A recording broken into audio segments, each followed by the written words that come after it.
diyaaradda air Djibouti ayaa shil diyaaradeed ee ku gashay garoonka diyaaradaha caalamiga ah ee General Maxamed Abshir magaalada Garoowe caasimadda dawladda Puntland. shilkan ayaana sababay inuu hakad ku yimaado duulimaadyadii garoonka.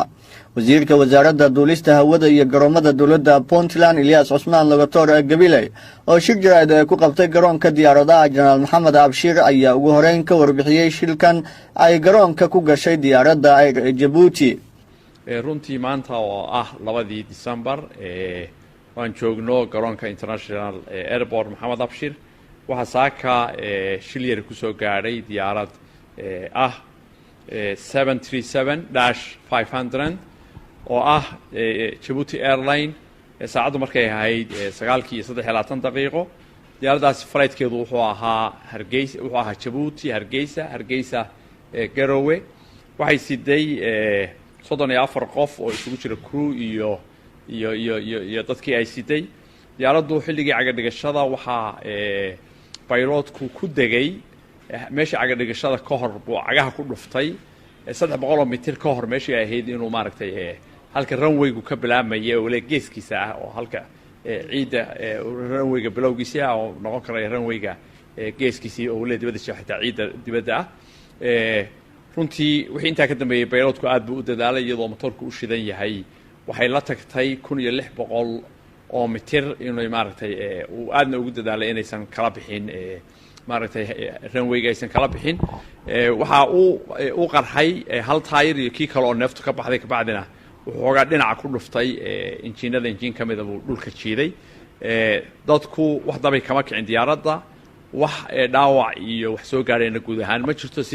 wasiir Ilyas ayaa sheegay inay socdaan dadaalo looga qaadayo diyaaradda jidka ay diyaaraduhu ku ordaan oo ay ku gooday ayna u saartay wasaaraddu guddi ka kooban 6 xubnood. halka culaysa yimina waxaan u noqotay in diyaaradii runwaygi diyaaradu ka degayeen ama ka kacayeen in diyaaradii ay maaragtay dhex fadhida waana diyaarad weyn oo culus haddana maaragtay